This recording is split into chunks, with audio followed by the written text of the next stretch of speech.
Hello everyone, welcome to my channel Nidhi ma'am India 7।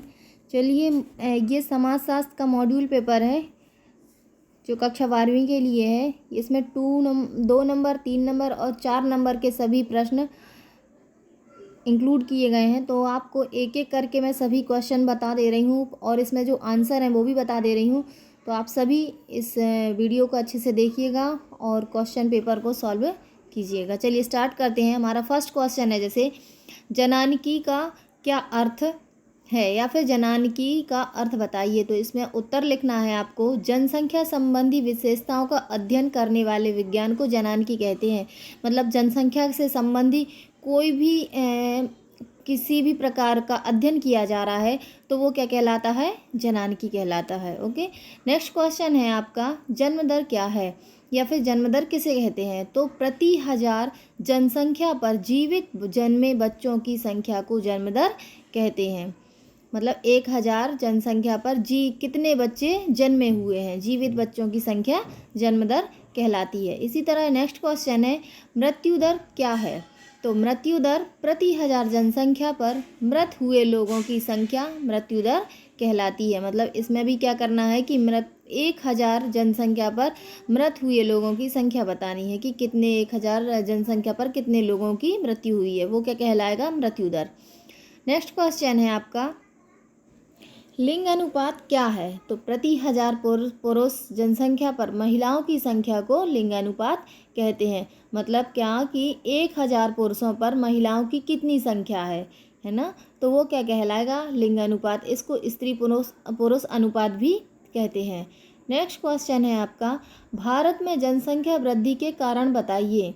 तो जनसंख्या वृद्धि के कारण व प्रभाव दोनों। तो देखिए, जनसंख्या जब वृद्धि होगी तो ऑब्वियसली गरीबी दिखेगी हमें, अशिक्षा और बेरोजगारी चारों तरफ दिखेगी। और इसी के ये प्रभाव भी हैं कि जब जनसंख्या वृद्धि होगी तो गरीबी, अशिक्षा और बेरोजगारी का प्रभाव भी पड़ेगा। नेक्स्ट क्वेश्चन है आपका, कार्यशील जनसंख्या से आप क्या समझते हैं। तो कुल जनसंख्या में 15 से 64 वर्ष के आयु वर्ग की जनसंख्या को कार्यशील जनसंख्या कहते हैं। मतलब जो 15 वर्ष से ऊपर और 64 वर्ष से कम के लोग जो होते हैं वो क्या कहलाती है? कार्यशील जनसंख्या कहलाती है, क्योंकि ये कार्य करने में सक्षम होते हैं, है ना। तो इन्हें बोलते हैं कार्यशील जनसंख्या। और एक जनसंख्या और होती है आश्रित जनसंख्या। तो आश्रित जनसंख्या वह जनसंख्या कहलाती है जो 15 साल से छोटे बच्चे होते हैं और 64-65 साल से बड़े बुजुर्ग होते हैं। तो ये क्या होते हैं? ये कार्यशील जनसंख्या पर क्या होते हैं? आश्रित होते हैं, इसलिए उसको बोलते हैं आश्रित जनसंख्या। और 15 से 64 वर्ष के बीच के जो लोग होते हैं वो कहलाते हैं कार्यशील जनसंख्या। नेक्स्ट क्वेश्चन है आपका, जाति की परिभाषा लिखिए। तो मजूमदार व मदान के अनुसार जाति एक बंद वर्ग है। मतलब जाति क्या है? जाति एक बंद वर्ग है। नेक्स्ट क्वेश्चन है आपका, जनजाति से आप क्या समझते हैं। जनजाति से आप क्या समझते हैं? तो ऐसा मानव समूह जिसकी संस्कृति व रीति रिवाज आदिम विशेषताओं वाली हो, है ना। तो एक ऐसा समूह जिसकी संस्कृति और रीति रिवाज आदिम जाति वाली हो। मतलब समाज से हट के हो, उनकी संस्कृति अलग हो, समाज से उनके रीति रिवाज अलग हो, वह समाज जो है वो जनजाति समाज कहा जाता है।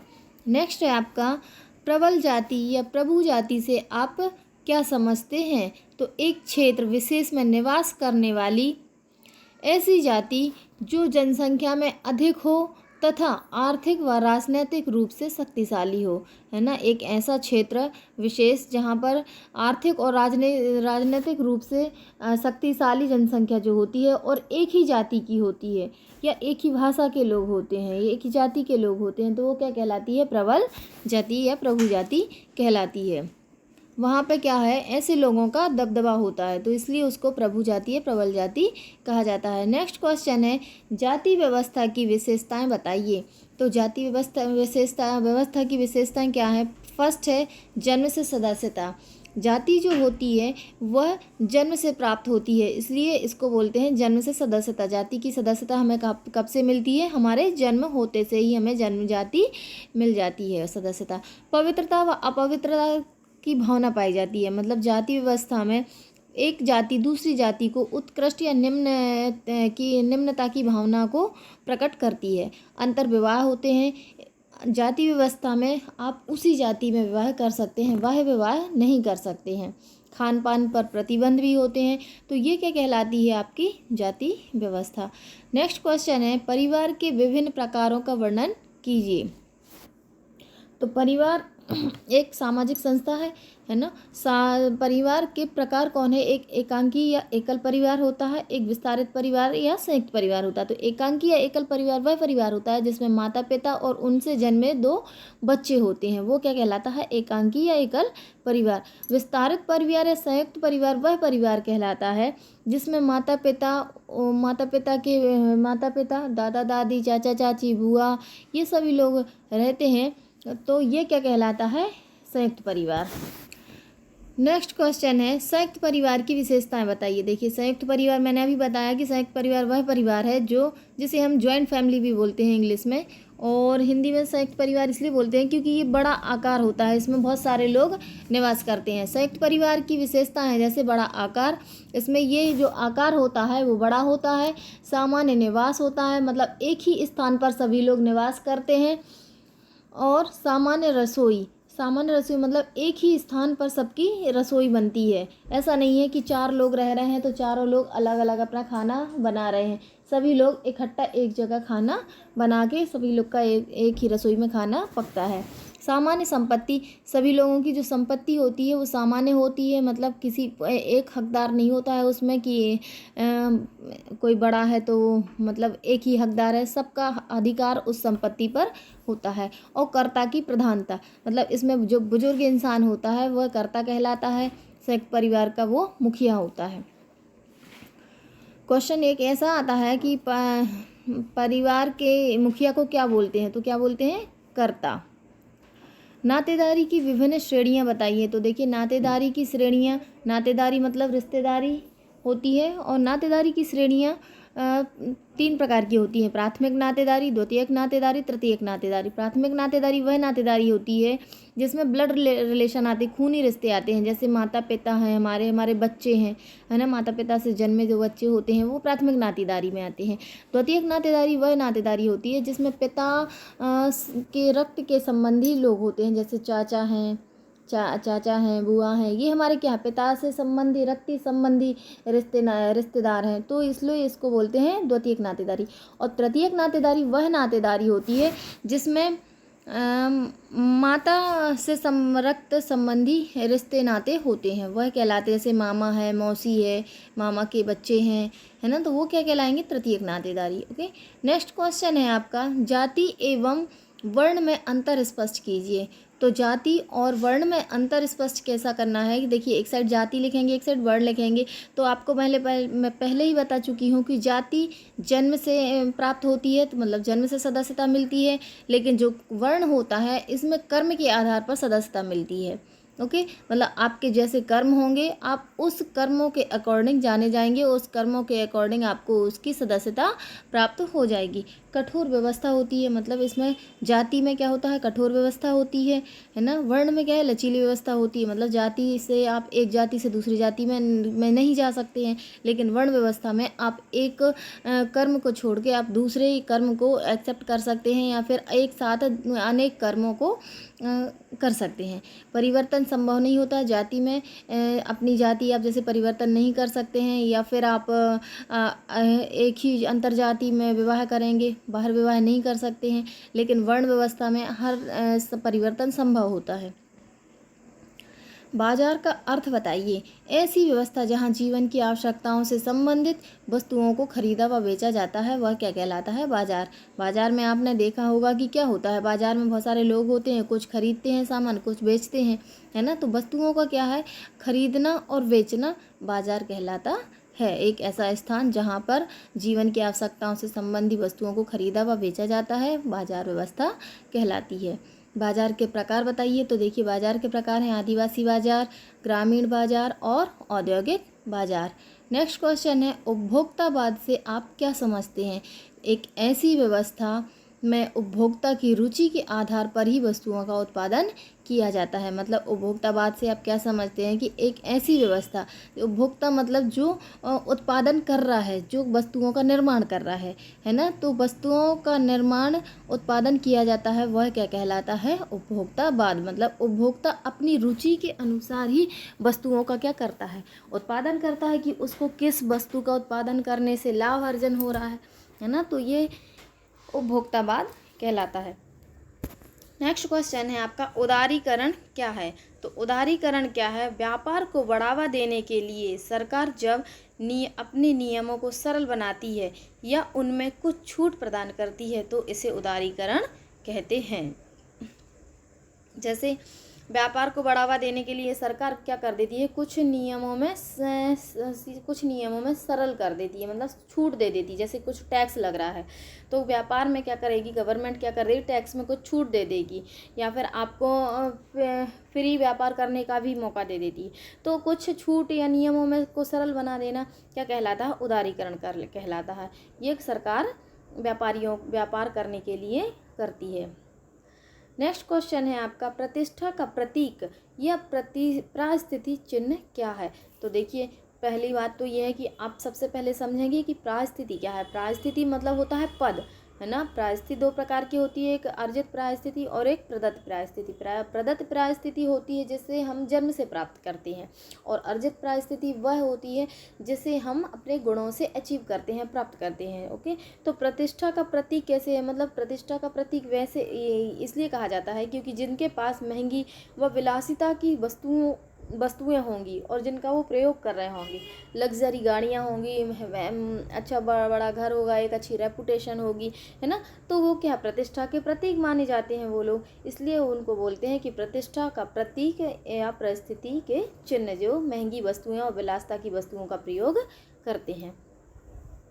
नेक्स्ट क्वेश्चन है आपका, अदृश्य हाथ क्या है? अदृश्य हाथ क्या है? तो ऐसी शक्ति जो बाजार में वस्तुओं के क्रय विक्रय को बढ़ावा देती है, अदृश्य हाथ कहलाते हैं। मतलब आपने देखा होगा कभी कभी बाजार में अचानक से वस्तुओं का क्रय विक्रय होने लगता है, खरीदना बेचना ये सब होने लगता है। तो ऐसी क्यों ऐसा होता है? तो कुछ अदृश्य हाथ होते हैं, मतलब ऐसी शक्तियाँ होती हैं जो बाजार में बहुत सारी अचानक से बहुत सारा प्रोडक्ट मार्केट में आ जाएगा, है ना। तो वो सस्ते दाम पे बिक जाएगा, है ना। मांग और पूर्ति का नियम लागू हो जाता है। जैसे मांग अधिक है ना, तो पूर्ति कम है, या पूर्ति अधिक है तो मांग कम है। तो ये मांग और पूर्ति का जो रूल्स नियम फॉलो होता है बाजार में, वो एक अदृश्य शक्तियाँ करती हैं। तो ऐसी शक्ति जो बाजार में वस्तुओं के क्रय विक्रय को बढ़ावा देती हैं क्या कहलाते हैं? अदृश्य हाथ कहलाते हैं। आउटसोर्सिंग क्या होती है? आउटसोर्सिंग किसी कंपनी द्वारा अपने कार्य अन्य कंपनी से करवाना आउटसोर्सिंग कहलाता है। जैसे एक कंपनी कोई कार्य कर रही है, अगर उस कंपनी में कोई अन्य कार्य संचालित करने के लिए सुविधा नहीं है तो वो क्या करती है? दूसरी कंपनी को अपना काम करने के लिए दे देती है। जैसे कोई कंपनी है, उसने एक डिब्बा बनाया है, चलो एक डिब्बा बना रही है कंपनी, लेकिन उसमें लेवल चिपकाने के लिए उसके पास सुविधा नहीं है। तो वो क्या कहेगी? लेवल चिपकाने के लिए डिब्बे पर जो लेवल चिपकाया जाएगा वो किसी अन्य कंपनी को दे देगी कि आप इस टाइप का लेवल इस पे डिब्बे पर चिपकाना है। तो ये क्या है? उसने अन्य कंपनी को ये काम करने को दे दिया, तो वो क्या कहलाएगा? आउटसोर्स, है ना। तो किसी कंपनी द्वारा अपने कार्य अन्य कंपनी से करवाना आउटसोर्सिंग कहलाता है। नेक्स्ट क्वेश्चन है, बाजार किस प्रकार एक सामाजिक संस्था है? तो बाजार किस प्रकार एक सामाजिक संस्था है? बाजार में आर्थिक क्रियाओं के साथ साथ सामाजिक क्रियाएं भी होती हैं। तो बाजार में आर्थिक क्रियाओं के साथ साथ सामाजिक क्रियाएं भी होती हैं। मतलब आपने देखा हो आर्थिक क्रियाएं मतलब आर्थिक क्रियाएं सामग्री जो आवश्यक सामग्री है या आवश्यक सामान है, वो वस्तुएं हैं, आदान प्रदान हो रहा है, खरीदा जा रहा है, बेचा जा रहा है, क्रय विक्रय किया जा रहा है ना। और सामाजिक क्रियाएं भी हो रही भैया, एक दूसरे से बात की जा रही है। ग्राहक दुकान उपभोक्ता से बात कर रहा है, उत्पादनकर्ता से बात कर रहा है ना।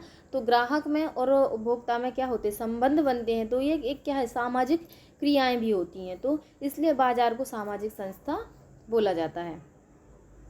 बहिष्कार सामाजिक अपवर्जन क्या है, या फिर बहिष्कार क्या है, या फिर क्वेश्चन आ जाएगा सामाजिक अपवर्जन क्या है। तो कुछ समूहों को विभिन्न अधिकारों से वंचित कर देना बहिष्कार कहलाता है ना। समाज में कुछ ऐसे समूह होते हैं जो अधिकारों से, विभिन्न अधिकारों से वंचित रह जाते हैं, है ना, उनको क्या बोलते हैं, वंचित कर दिया जाता है, उन्हें उसे कहा जाता है बहिष्कार करना। सामाजिक स्तरीकरण से आप क्या समझते हैं, तो देखिए सबसे पहले तो है कि स्तरीकरण को समझेंगे। स्तरीकरण मतलब होता है स्तर, कोई निम्न स्तर पर है, कोई उच्च स्तर पर है, कोई मध्यम स्तर पर है। तो समाज में हमने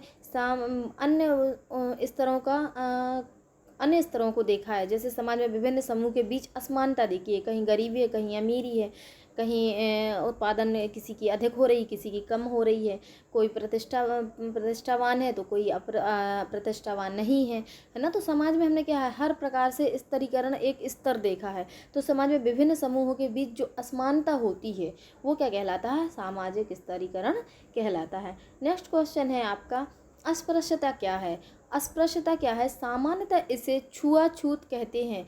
निम्न जातियों को अपवित्र माना जाता है। सामान्यतः इसे छुआछूत का शब्द दिया गया है।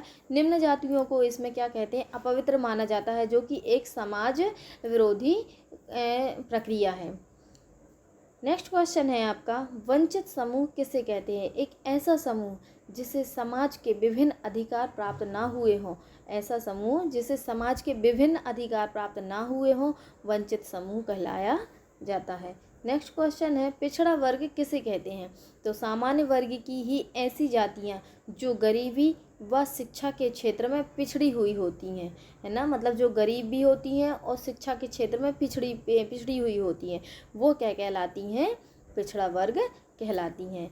पूर्वाग्रह का क्या अर्थ है। पूर्वाग्रह एक ऐसा समूह, एक समूह के सदस्यों द्वारा दूसरे समूह के सदस्यों के बारे में पूर्व कल्पित विचार ही पूर्वाग्रह कहलाता है। मतलब जैसे हम किसी के बारे में कुछ जानते नहीं हैं, है ना, और किसी ने हमसे बोल दिया, अरे वो कल ऐसे ऐसे लोग आ रहे हैं, वो ऐसे हैं, वो वैसे हैं, ये मतलब उनने पहले से ही हमारे दिमाग में उनकी धारणा बना दी कि वो ऐसा है, ऐसा, तो उनने हमारे पूर्व कल्पित विचार हमारे लिए दे दिए। तो ये क्या है, किसी भी समूह के सदस्यों द्वारा दूसरे समूह के सदस्यों के बारे में पहले से ही विचार प्रकट कर देना पूर्वाग्रह कहलाता है। नेक्स्ट क्वेश्चन है आपका, जाति और जनजाति में अंतर स्पष्ट कीजिए, अंतर बताइए। तो देखिए, जाति क्या होती है। जाति जन्म पर आधारित होती है। जनजाति का निश्चित भूभाग होता है, एक भाषा होती है और उनकी संस्कृति होती है अलग से, ठीक है। जाति में ऊंच नीच की भावना पाई जाती है, जबकि जनजाति में ऊंच नीच की भावना नहीं पाई जाती है, इसमें इसका अभाव रहता है। जाति में परंपरागत व्यवसाय होते हैं, लेकिन जनजाति में आर्थिक स्वतंत्रता होती है। जनजाति के लोग अपने आर्थिक रूप से स्वतंत्र होते हैं, वो जो भी कार्य करना चाहें कर सकते हैं। दूसरा है सामाजिक समूह। जाति एक सामाजिक समूह है, जबकि जनजाति एक स्थानीय समूह है। नेक्स्ट क्वेश्चन है, समाज में महिलाओं की निर्बल स्थिति के क्या कारण है। तो समाज में निर्बल स्थिति के कारण है अशिक्षा, महिलाओं को प्रॉपर शिक्षा न मिलना, बाल विवाह, बालिकाओं की जल्दी शादी कर दी जाना, और सामाजिक कुरीतियाँ। कुछ समाज में ऐसी कुरीतियाँ हैं जो महिलाओं को हमेशा पिछड़ा हुआ मानती हैं, तो इसलिए समाज में महिलाओं की स्थिति जो है निर्बल कही जाती है या निर्बल होने के कारण है। शिक्षा, बाल विवाह और अशिक्षा, बाल विवाह और सामाजिक कुरीतियाँ। पंथ निरपेक्ष या धर्म निरपेक्षता किसे कहते हैं या क्या है। तो पंथ निरपेक्षता राज्य द्वारा किसी धर्म विशेष को राज्य धर्म के रूप में मान्यता न देना ही धर्म निरपेक्षता है। इसमें सभी धर्मों को समान माना जाता है। पंथ निरपेक्षता आ जाए या क्वेश्चन आ जाए धर्म निरपेक्षता से क्या तात्पर्य है, कुछ भी क्वेश्चन इनसे आता है, तो इसमें आपको ये लिखना है कि जितने भी भारत में संविधान में हमारे धर्म हैं, सभी धर्म समान हैं। हम किसी भी धर्म को ऐसा नहीं कह सकते कि ये उस धर्म से अच्छा है।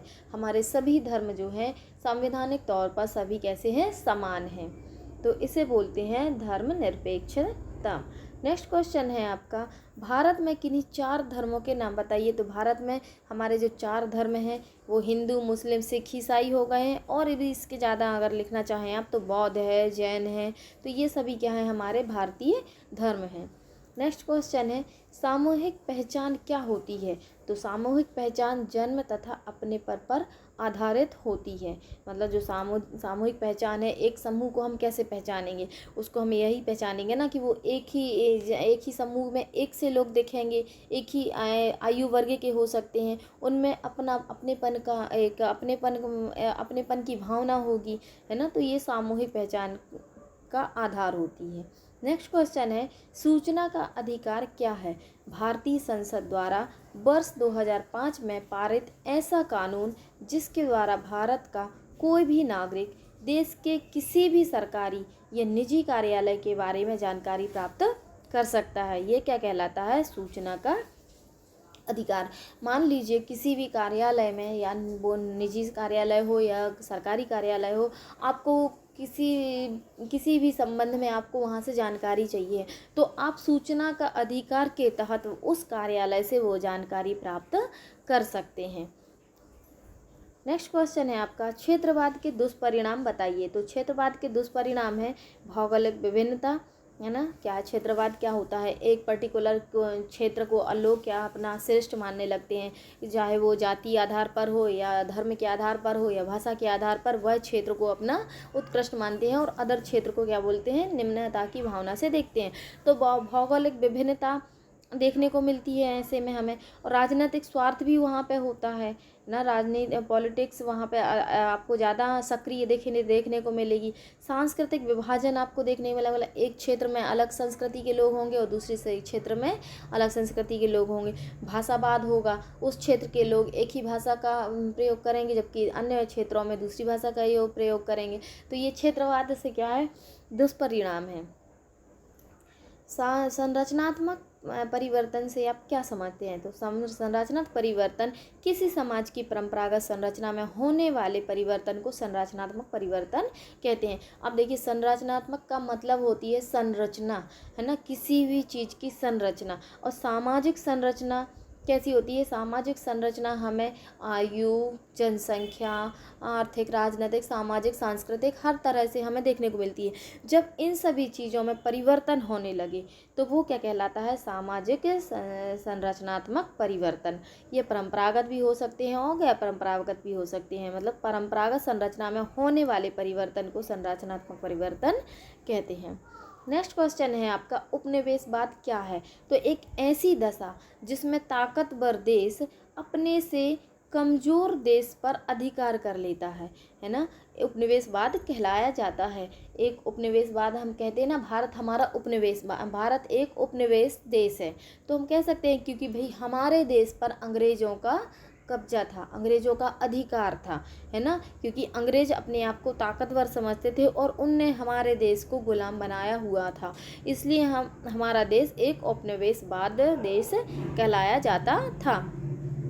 तो इसमें आप लिख सकते हैं कि उपनिवेशवाद क्या है? तो मतलब ऐसी दशा जिसमें कोई ताकतवर देश किसी दूसरे या किसी अन्य कमज़ोर देश पर अपना अधिकार कर लेता है, वह क्या कहलाता है? उपनिवेशवाद कहलाता है। नेक्स्ट क्वेश्चन है आपका नगरीकरण क्या है? तो नगरीकरण क्या है? नगर के पास के ग्रामीण क्षेत्रों में नगरों जैसी सुविधाओं का विकास होना ही नगरीकरण कहलाता है।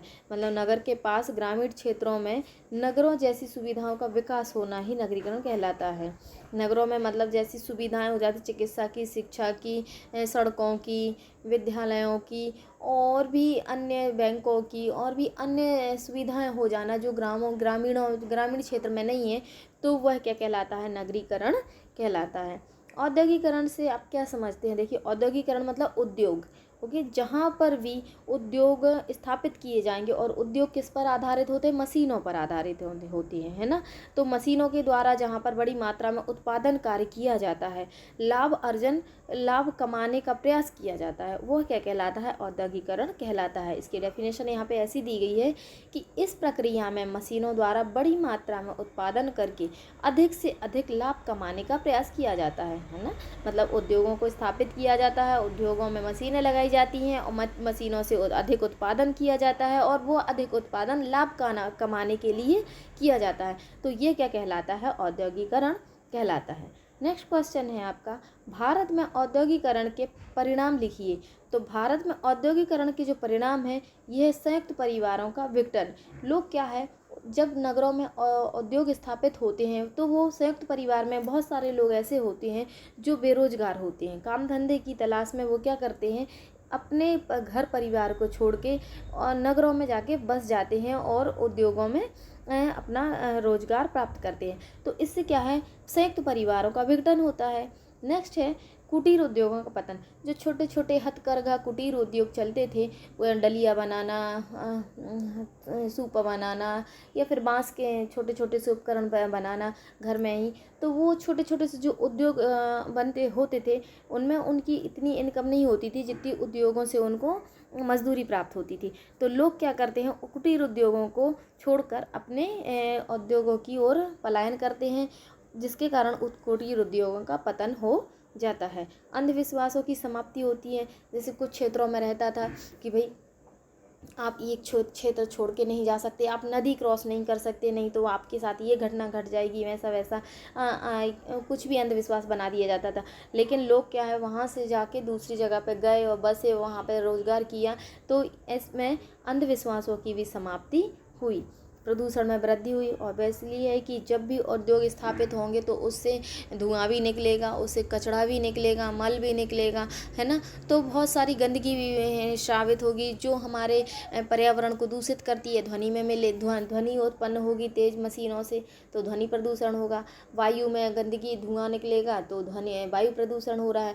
और जल में अपशिष्ट पदार्थ मिल जाएंगे कंपनी से उद्योगों से निकले हुए, तो जल प्रदूषण हो गया। तो हमारे पर्यावरण को दूषित करता है औद्योगिकरण, तो प्रदूषण में वृद्धि। तो ये क्या है, औद्योगिकरण के परिणाम है। संयुक्त परिवारों का विघटन, कुटीर उद्योगों का पतन, अंधविश्वासों की समाप्ति और प्रदूषण में वृद्धि। ये सभी औद्योगिकरण के कारण परिणाम है। भारतीय समाज पर उपनिवेशवाद के प्रभाव बताइए। तो देखिए, भारतीय समाज पर उपनिवेशवाद के प्रभाव पॉजिटिव भी हुए और नेगेटिव भी हुए। सकारात्मक भी हमें उपनिवेशवाद से प्रभाव देखने को भारतीय समाज में मिलते हैं, और नकारात्मक भी मिले हैं।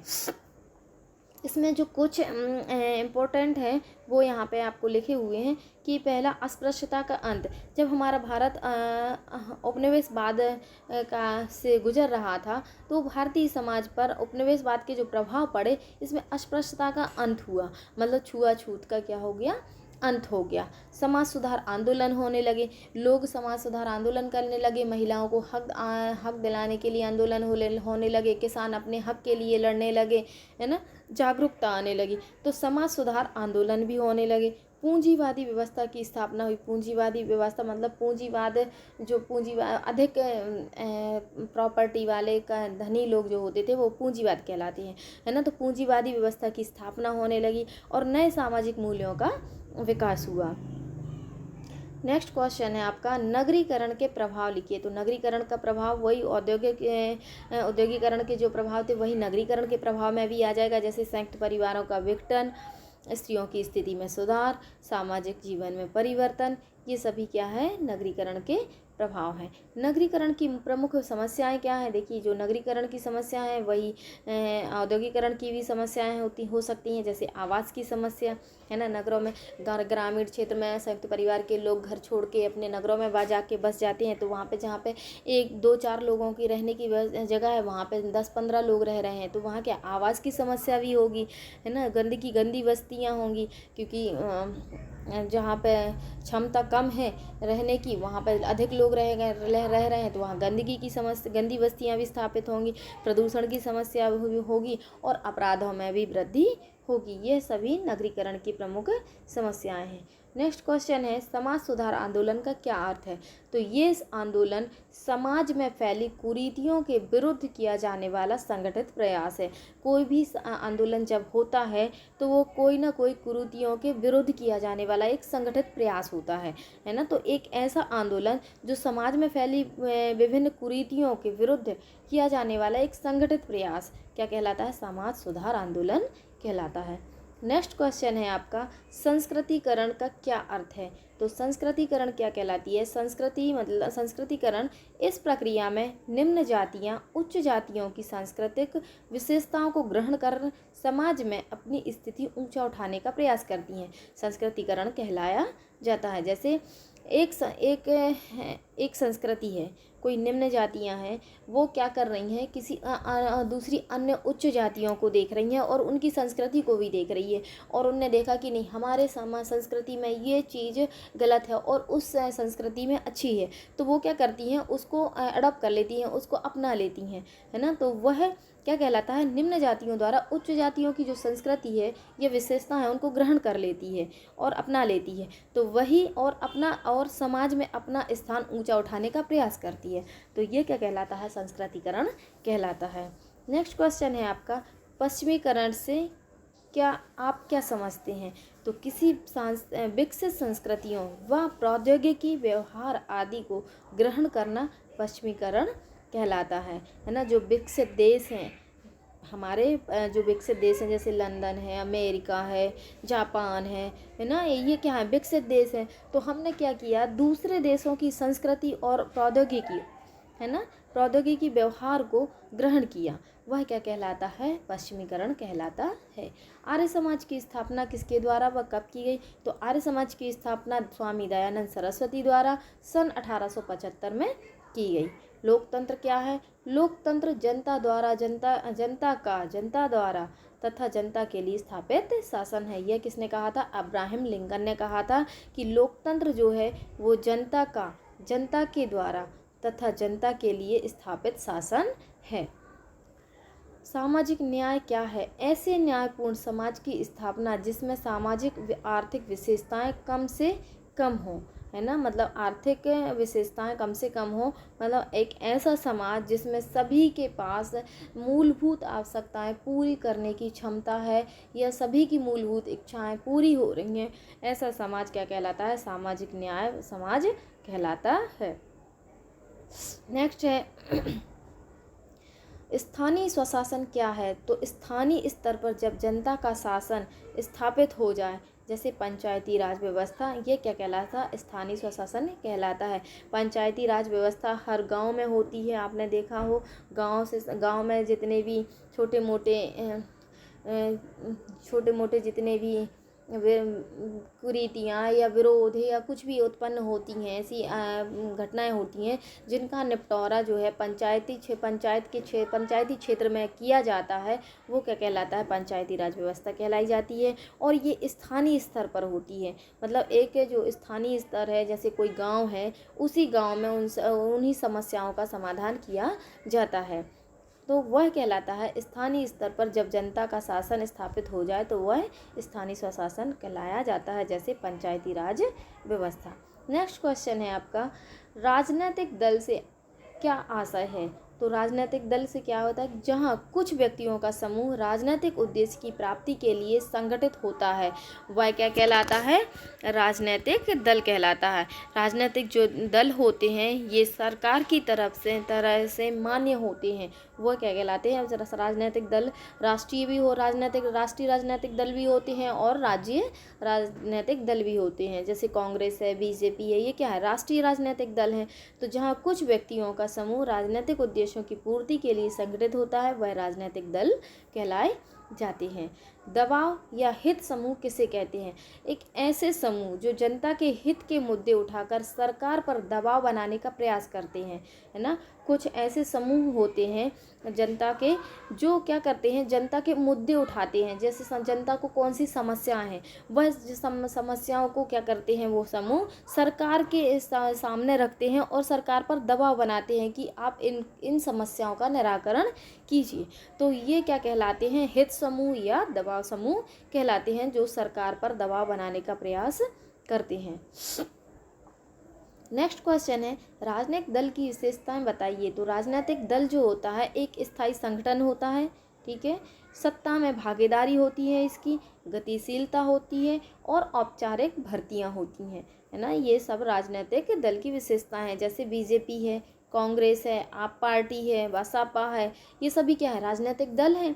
तो इन राजनीतिक दलों की विशेषता क्या है, ये एक स्थायी इनका संगठन है ना। इस स्थायी संगठन में सत्ता में भागीदारी भी सत्ता में भागीदारी होती है लोगों की। फिर इसमें गतिशीलता भी आपको देखने को मिलेगी कि मतलब कोई ना कोई कार्यक्रम इनके गतिशील होते रहते हैं। तो ये गतिशीलता भी पाई जाती है और औपचारिक इसमें भर्ती होती है। तो ये क्या है, राजनीतिक दल की विशेषताएं हैं। नेक्स्ट क्वेश्चन है, राजनीतिक दलों के कार्य बताइए। अब राजनीतिक दलों के कार्य क्या होते हैं, तो देखिए राजनीतिक दलों का मुख्य कार्य जो होता है वो चुनाव लड़ना होता है, कानून निर्माण में सहायक होते हैं और सरकार बनाना इनका काम होता है और हितों का समन्वयन करना होता है।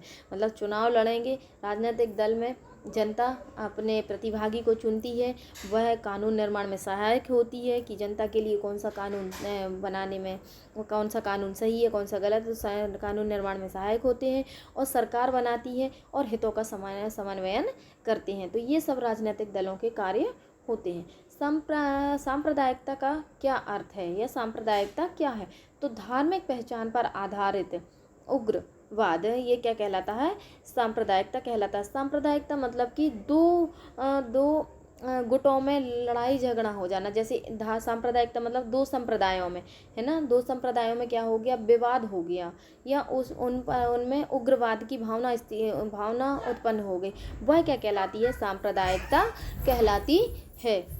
अल्पसंख्यक वर्ग क्या है, अल्पसंख्यक वर्ग क्या है, नेक्स्ट क्वेश्चन है, अल्पसंख्यक वर्ग क्या है, लोगों का ऐसा समूह जो अपनी संस्कृति विशेषताओं की वजह से कम संख्या में है, अल्पसंख्यक वर्ग कहलाता है। अल्पसंख्यक से आपको समझ में आ रहा है, अल्प मतलब कम, संख्यक मतलब संख्या, तो ऐसे लोगों का समूह जो संस्कृति या भाषा के आधार पर कम होती है वह क्या कहलाते हैं, अल्पसंख्यक कहलाते हैं।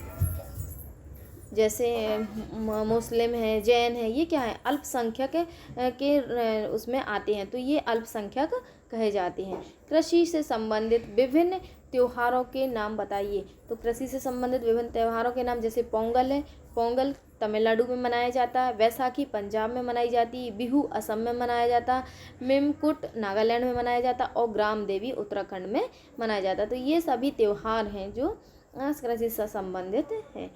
काश्तकारी प्रथा क्या है, व्यक्ति अपनी भूमि पर स्वयं खेती न करके किसी अन्य व्यक्ति को जमीन किराए पर देता है, उसे काश्तकारी प्रथा कहते हैं। मतलब व्यक्ति अब स्वयं उस पर खेती नहीं कर रहा है भूमि पर, और वो क्या कर रहा है, अपनी कृषि भूमि जो है वो किसी अन्य व्यक्ति को किराए पर दे देता है, तो वो कहलाती है काश्तकारी प्रथा। फिर रैयतवाड़ी प्रथा क्या है, ब्रिटिश सरकार की व्यवस्था जिसमें सरकार प्रत्यक्ष तौर पर किसानों से कर वसूलती थी, वह क्या कहलाती थी, रैयतवाड़ी प्रथा कहलाती थी। रैयत मतलब किसान होता है, तो ब्रिटिश सरकार क्या करती थी, किसान से डायरेक्ट क्या करती थी, टैक्स लेती थी, है ना, कर वसूलती थी, वह क्या कहलाती थी, रैयतवाड़ी प्रथा कहलाती थी। विनिवेश क्या है विनिवेश क्या है, सरकार द्वारा किसी सार्वजनिक उपक्रम में लगे निवेश धन को वापस निकालना विनिवेश कहलाता है। नेक्स्ट क्वेश्चन है आपका, संविदा खेती का क्या अर्थ है, तो इस प्रकार की कृषि में किसान तथा फसल खरीदने वाली कंपनी के बीच एक समझौता होता है जिसमें फसल की कीमत पहले ही तय कर ली जाती है, संविदा खेती कहलाती है।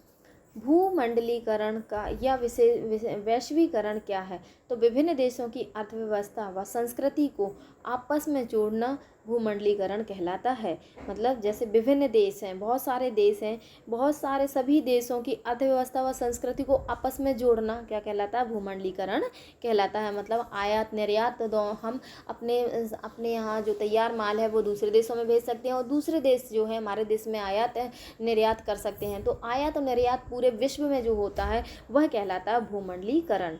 तो विभिन्न देशों की अर्थव्यवस्था व संस्कृति को आपस में जोड़ना भूमंडलीकरण कहलाता है। हरित क्रांति के प्रभाव बताइए, तो हरित क्रांति कृषि से संबंधी क्रांति है, इसमें बड़े किसानों की आय में वृद्धि हुई, है ना, कार्यकुशलता में वृद्धि हुई, श्रमिकों में बेरोजगारी समाप्त हुई और भूमि से बेदखल होना, मतलब भूमि से बेदखल होना कहने का मतलब ये है कि हरित क्रांति में जब बहुत सारे फसलों का हरित क्रांति का जो मुख्य वो गेहूं और चावल की कृषि में खाद्यान्न फसलों में मतलब कि बढ़ोतरी, उत्पादन में बढ़ोतरी हुई, वह क्या कहलाती है? हरित क्रांति कहलाती है। तो हरित क्रांति के प्रभाव हुए कि बड़े बड़े किसान आने लगे, किसान बन गए, है ना। कार्यकुशलता में वृद्धि हुई, श्रमिकों में श्रमिकों में जो बेरोजगार लोग थे उनको भी श्रम मिलने लगा, है ना। भूमि से जो बेदखल होते थे अब वो नहीं हो, भूमि में बेदखल ना होके वो अब भूमि खुद करने लगे लोग, कुछ लोग। तो ये सब क्या है? हरित क्रांति के प्रभाव है। कॉल सेंटर क्या है? कॉल सेंटर जिन देशों में वस्तुओं एवं सेवाएं महंगी हैं उन्हें अन्य सस्ते मूल्य वाली जगहों से प्राप्त करने में कंप्यूटर नेटवर्क की सहायता से जो व्यापारिक केंद्र मदद करते हैं उन्हें कॉल सेंटर कहा जाता है। मतलब जिन देशों में वस्तुएं और सेवाएं महंगी हैं उन्हें अन्य सस्ते मूल्य वाली जगहों से प्राप्त करने में कंप्यूटर नेटवर्क की सहायता से जो व्यापारिक केंद्र मदद करते हैं वह क्या? कॉल सेंटर कहलाता है।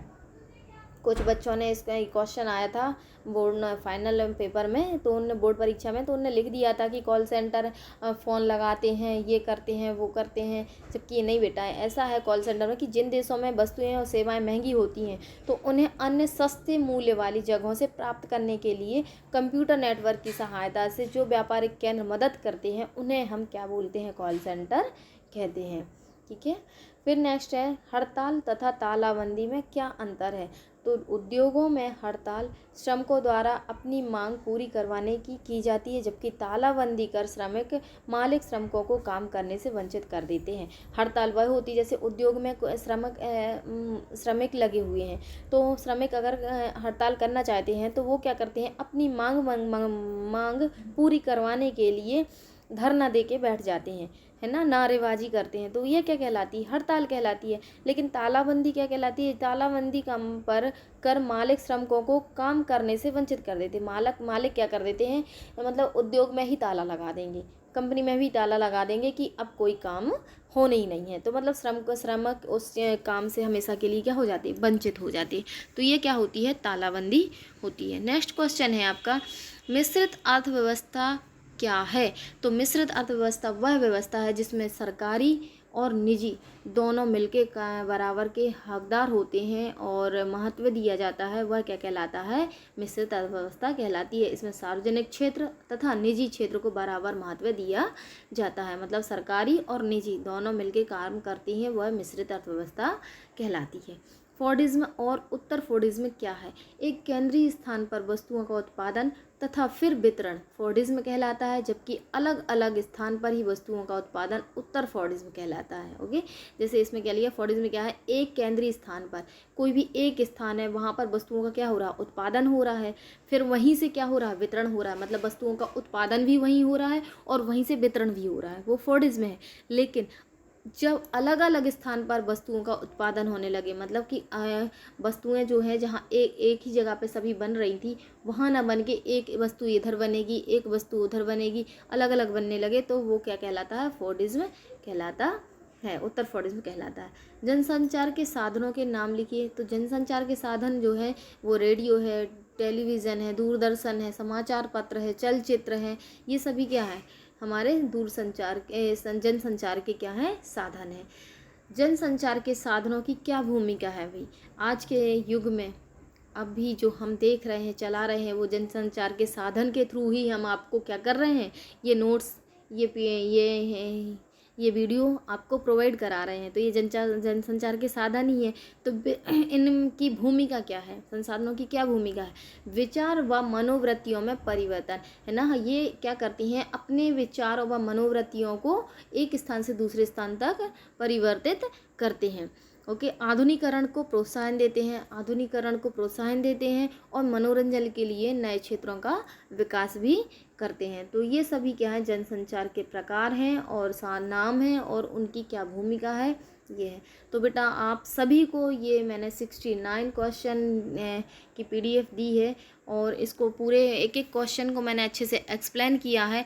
आई होप कि अभी आप सभी को ये ये वीडियो अच्छा लगा हो, अगर सभी को अच्छा लगा है तो प्लीज़ लाइक कीजिएगा, सब्सक्राइब कीजिएगा, और जिन भी बच्चों को ये इम्पोर्टेंट है, जो भी समाजशास्त्र के विद्यार्थी हैं, उन तक ये वीडियो पहुंचा दीजिएगा। थैंक यू सो मच, धन्यवाद।